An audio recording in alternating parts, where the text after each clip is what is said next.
కాంప్రహెన్సివ్గా చాలా హోలిస్టిక్గా ఉంది సార్. లోపల చాలా చెప్పాలనుకున్నా కానీ మేజర్ది అయిపోయింది కాబట్టి నాకు ఒకటే ఒక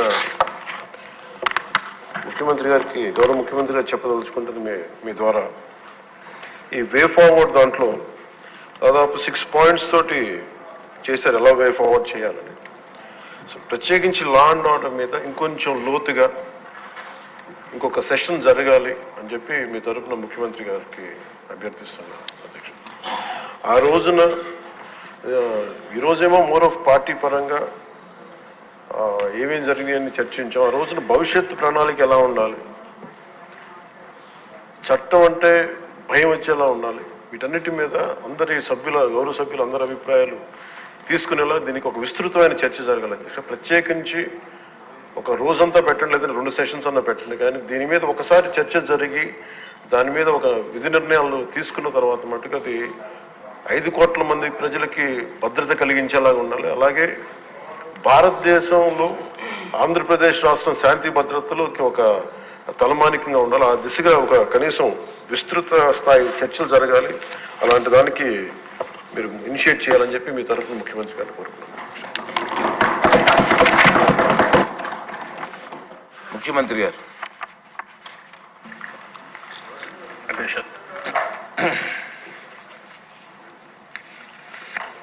ఏదైతే పవన్ కళ్యాణ్ గారు ఇప్పుడే మాట్లాడారు, దీని మీద ఇంకా లోతైనటువంటి చర్చ కూడా చేయాలి.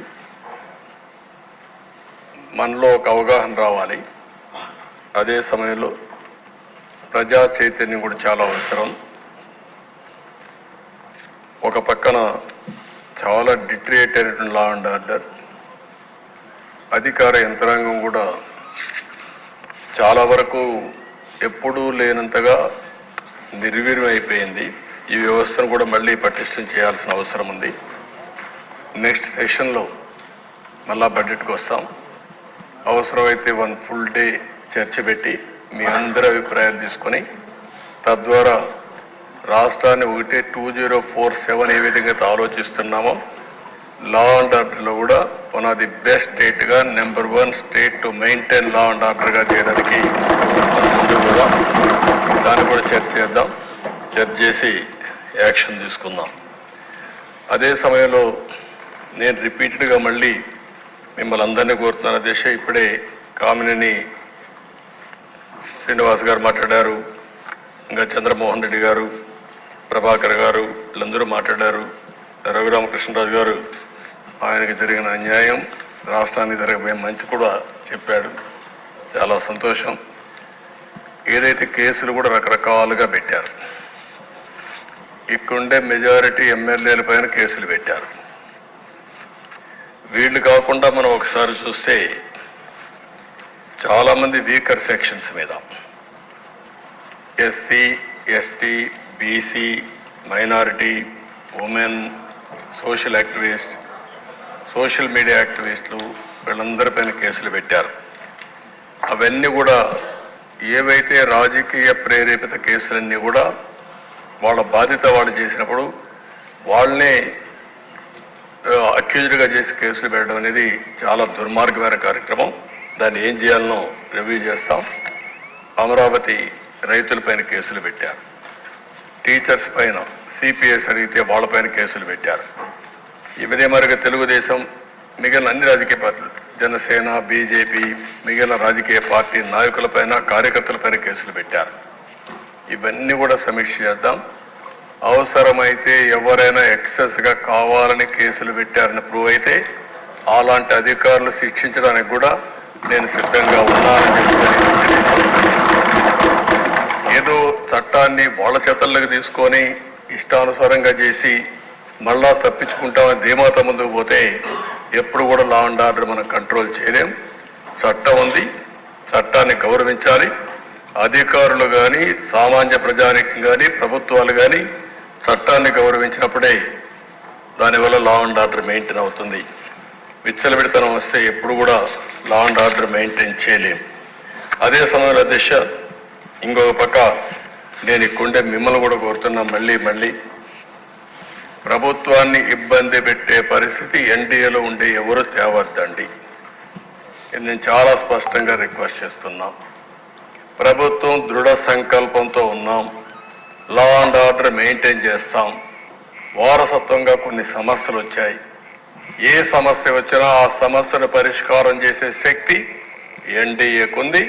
నేను ఇక్కడుండే మిత్రులు పవన్ కళ్యాణ్ గారు మేము ఒకటే చెప్తున్నాం, అప్పీల్ చేస్తున్నాం. మన సభ్యులు ఎవ్వరు కూడా లా అండ్ ఆర్డర్ మీ చేతులకు తీసుకోవద్దండి. మీకు ఏదున్నా చెప్పండి, డెమాన్స్ట్రేటివ్గా యాక్ట్ చేసి ఈ రాష్ట్రంలో లా అండ్ ఆర్డర్కి విఘాతం కలిగించే వ్యక్తి ఏ స్థాయిలో ఉన్నా సరే పనిష్ చేసే బాధ్యత మాదని మరొక్కసారి అందరికీ ఇప్పటికే కొంత మెరుగయ్యింది. ఆవేశాలు ఉన్నాయి, ఒకరోజు ఆవేశాలు పోవు. బాధ ఉంది మనసులో, చాలా ఓసారి మీకు అవే జ్ఞాపకం కూడా వస్తూ ఉంటాయి. ఎందుకంటే మీకు జరిగిన అన్యాయం తలుచుకుంటారు. మీ కింద నుండే కార్యకర్తలు వచ్చి వాళ్ళు కూడా బాధపడతారు. నాకు ప్రాణ సమానమైనటువంటి కార్యకర్తలు పోగొట్టుకున్నాను నేను. అందుకనే మీరు చూసి చంద్రయ్య కేసులో నేనే పాడి మోసాను. నేను మర్చిపోగలుగుతాను ఆ సంఘటన, నా జీవితంలో మర్చిపోలేను. ఎందుకు అతను చేసినటువంటి త్యాగం అది. అలాంటి వాళ్ళందరూ ఉన్నారు, వాళ్ళు మన ముందర కనపడిస్తూ ఉంటారు. కానీ మనకు ఒక బాధ్యత కూడా ఉంది. ప్రజలు మనకిచ్చింది కక్ష తీర్చుకోమని అధికారం ఇవ్వలేదు, తప్పులు చేసిన వాళ్ళని క్షమించమని కూడా ఇవ్వలేదు. అది కూడా అసమర్థ అవుతుంది. ఆ విషయం కూడా మీరు గుర్తుపెట్టుకోవాలి. తప్పు చేసిన వాళ్ళని శిక్షించాలి, అదే సమయంలో కక్ష తీర్చుకోవాలి, పొలిటికల్ విక్టిమైజ్ చేయాలి అనేది పెట్టుకుంటే మాత్రం దాన్ని ఏమాత్రం కూడా కరెక్ట్ కాదు. మనం అధికారం ఇచ్చింది చట్టాన్ని గౌరవించడానికి, రాష్ట్ర ప్రజలకు మెరుగు చేయడానికి ఇచ్చారు. ఈ ప్రాసెస్లో కొంతమంది సఫర్ అయ్యాం, కొంతమంది ఎక్కువ సఫర్ అయ్యారు, కొంతమంది తక్కువ సఫర్ అయ్యారు. మొన్నటి వరకు ఎప్పుడూ ఊహించినటువంటి, ఎప్పుడూ సినిమాల్లో హీరోగానే కొట్టడమే తెలిసిన పవన్ కళ్యాణ్ గారు కూడా రోడ్డు మీద పడుకోవాల్సి వచ్చింది. అదే సినిమాలో అయితే పడుకునేవాడు కాదు, అక్కడైతే పైకి ఎగిరి కొట్టేవాడు. అంటే ఇవన్నీ ఉన్నాయి, కానీ డెఫినెట్గా కంట్రోల్ చేద్దాం. సెకండ్ థాట్ లేదు. ఇది అయిన తర్వాత మళ్ళీ మనం మాట్లాడుకుందాం. కమిషన్ కూడా నేను ఆలోచిస్తాం, ఏ విధంగా వేయాలి అనేది కూడా ఆలోచించుకొని నేను అన్ని స్టడీ చేసుకొని అవసరమైతే క్యాబినెట్ల మీద మాట్లాడతాను, మాట్లాడి యాక్షన్ తీసుకుంటాం.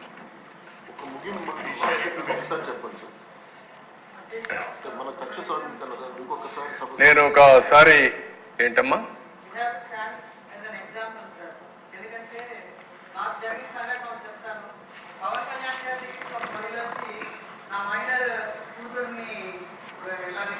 తీసుకెళ్లిపోయారని చెప్తే ఆయన వెంటనే స్పందించి విత్ ఇన్ 3 days తీసుకొచ్చారు. అదే ఇన్సిడెంట్ మా నియోజకవర్గంలో అయింది. నేను అప్పుడు పోలీస్ అతనికి అదే చెప్పాను, అక్కడ జరిగింది ఇక్కడ జరగట్లేదని ఆ తల్లి వచ్చి బాధపడుతున్నది. పవన్ కళ్యాణ్ గారు చూపించారు మీకు అది, మళ్ళీ మాకు కూడా అటువంటి గౌరవాన్ని మీరు కల్పించాలంటే అతను కూడా నిన్నటికల్లా అమ్మాయి దొరికిందండి, నాకు చాలా సంతోషంగా ఉంది sir. You stood as an example sir. అందరూ కూడా అలాగే చేస్తే ఖచ్చితంగా లా అండ్ ఆర్డర్ బాగుపడుతుంది. ఎందుకంటే they plagued the system sir. System మొత్తాన్ని ఎలాగా వక్రీకరించి వాడుకోవచ్చు అన్నదానికి 2019-24 ఒక ఎగ్జాంపుల్గా నిలిచింది. దాన్ని మనం మార్చాలంటే ప్రతి ఒక్కళ్ళు దాంట్లో భాగస్వాములు అవ్వాలని నేను అందరినీ కోరుకుంటున్నాను. మీరు చెప్పినట్టు, మాధవ్ గారు చెప్పినట్టు, నెల్లిమర్ల శాసనసభ్యురాలు చెప్పినట్టు కొన్ని సమస్యలు మనం పరిష్కారం చేస్తున్నాం. కొన్ని సమస్యలు మన చేతల్లో లేని సమస్యలు కూడా ఉన్నాయి. నేను పార్టీ ఆఫీస్లో ఉన్నా, ఒకరోజు ఒక అమ్మాయి వచ్చింది. ఒకసారి కళ్ళు నీళ్ళు పెట్టుకుని ఏడవడం మొదలుపెట్టింది. ఏంటమ్మా? ఒక 2 నిమిషాల తర్వాత తమాయించుకొని, సార్ నాకు జరిగిన అన్యాయం మర్చిపోలేకపోతున్నాను, మీరు ఏం చేస్తారో తెలియదు, ఆడబిడ్డలకు రక్షణ ఇచ్చే బాధ్యత మీరు తీసుకోండి. నేను ఒక విక్టిమ్ నేను చెప్పినప్పుడు ఆ అమ్మాయికి ఏం జరిగింది దానికంటే నేను అడగలేకపోయాను. కానీ అలాంటివి తిరిగి మనం కరెక్ట్ చేయలేం. కానీ దుర్మార్గులు సొసైటీలో లేకుండా చేసిన రోజున అలాంటి వారికి అందరికీ రక్షణ వస్తుంది. అదే నా ఆలోచన. నా జీవితంలో రెండో విషయం కూడా మీకు చెప్తాను. పాదయాత్ర చేసినప్పుడు అనకాపల్లికి వచ్చాను. రాత్రి 2 గంటలకు నడుస్తా ఉంటే అనకాపల్లిలో ఒక డీసెంట్ మహిళ ఒక అమ్మాయి వచ్చారు. ఆ అమ్మాయి వచ్చి అడిగింది ఒకటే మాట అడిగాను, సార్ మీరు ఏమి వద్దండి, మాకు రక్షణ ఇవ్వండి. అప్పుడే నిర్భయ కేసు జరిగింది ఢిల్లీలో. నిర్భయ కేసు జరిగితే అనకాపల్లిలో ఉండే మహిళ వచ్చి 2 గంటల వరకు మేలుకొని, నేను మేలుకున్నాను సార్ మీకోసం, మీరు వస్తున్నారంటే మళ్ళా నాకు అవకాశం దొరకదు కాబట్టి చెప్పాలి సార్. ఈ దేశంలో మాలాంటి వాళ్ళు కొంచెం అందంగా ఉంటే ముసుగేసుకొని తిరిగే పరిస్థితికి వచ్చాం. అదే మరిగా బయట జరగలేని పరిస్థితికి వస్తున్నాం. మాకు స్వేచ్ఛ లేదా, కనీసం మాకు రక్షణ ఇవ్వలేరని చెప్పి అడిగినప్పుడు నాకు చాలా బాధ వేసింది. ఇలాంటి సంఘటనలు చాలా ఉన్నాయి. అందుకనే మనం మహిళల్లో కూడా చైతన్యం తీసుకురావాలి. అదే సమయంలో సమస్యల పైన కూడా మనందరం ఒక పద్ధతి ప్రకారం పనిచేస్తేనే సాధ్యమవుతుంది. ఇప్పుడే మళ్ళీ ఒకసారి పవన్ కళ్యాణ్ గారు చెప్పినట్టు మీరు గుర్తుపెట్టుకోవాల్సింది, మనం అందరి మీద ఒక బాధ్యత ఉంది. ఒక విధంగా మనందరం మనుషులమే. నాకు జరిగిన అవమానం నన్ను వెంటాడుతూ ఉంటుంది. మీరందరూ గుర్తుపెట్టుకోవాలి, నా జీవితంలో మొట్టమొదటిసారిగా నా కళ్ళలో నీళ్లు పెట్టిన సందర్భం ఒకటే ఒక సందర్భం. అది హౌస్లో నాకు జరిగిన అన్యాయంతో నా జీవితాంతం జ్ఞాపకం ఉంటుంది. దేనికి భయపడ్డాను? నన్ను చంపతారని తెలిసిన 24 క్లేమోర్ మైన్స్ నా మీద బ్లాస్ట్ చేసినప్పుడు నేను బాధ్యత ప్రవర్తించాను తప్ప ఆధార్యంతో నేను మాట్లాడలేదు. నా కళ్ళల్లో ఒక్క చుక్క కన్నీళ్లు రాలేదు. పవన్ కళ్యాణ్ గారు ఎంత విసిగిపోయాడో మీరు చూసుంటారు ఫ్యామిలీ విషయాలు మాట్లాడుతూ ఉంటే. ఒక బాధ్యత కలిగిన ముఖ్యమంత్రి. నేను కూడా మాట్లాడాను. ఇది చూసిన తర్వాత వాడికి బుద్ధి రావాలనే ఉద్దేశంతో అలాంటి వ్యక్తులకి ఒక మాట అన్నాను. పవన్ కళ్యాణ్ గారు చాలాసార్లు చెప్పారయ్యా, ఆయన ఏది చేసినా చట్టపరంగా మ్యారేజ్ చేసుకుంటే తప్పులేదు, ఆ విషయం గుర్తుపెట్టుకోవాలి మీరు అని చెప్తూ ఒక మాట ఉన్నా. నువ్వు కూడా ఇన్నిసార్లు కలవరిస్తున్నావు, పోయి కాపురం చేయాలని చేయబోయా పోయి అని చెప్పా. ఆనాటి ముఖ్యమంత్రిని ఇవన్నీ మాట్లాడుతున్నావు, ఎందుకు అనవసరంగా మాట్లాడుతావు? వ్యక్తిగతంగా తీసుకురావద్దు, కుటుంబాల వ్యవస్థ తీసుకురావద్దు. అదే నేను కోరుతాను, ఎక్కువంటే మెంబర్స్ ఉందని.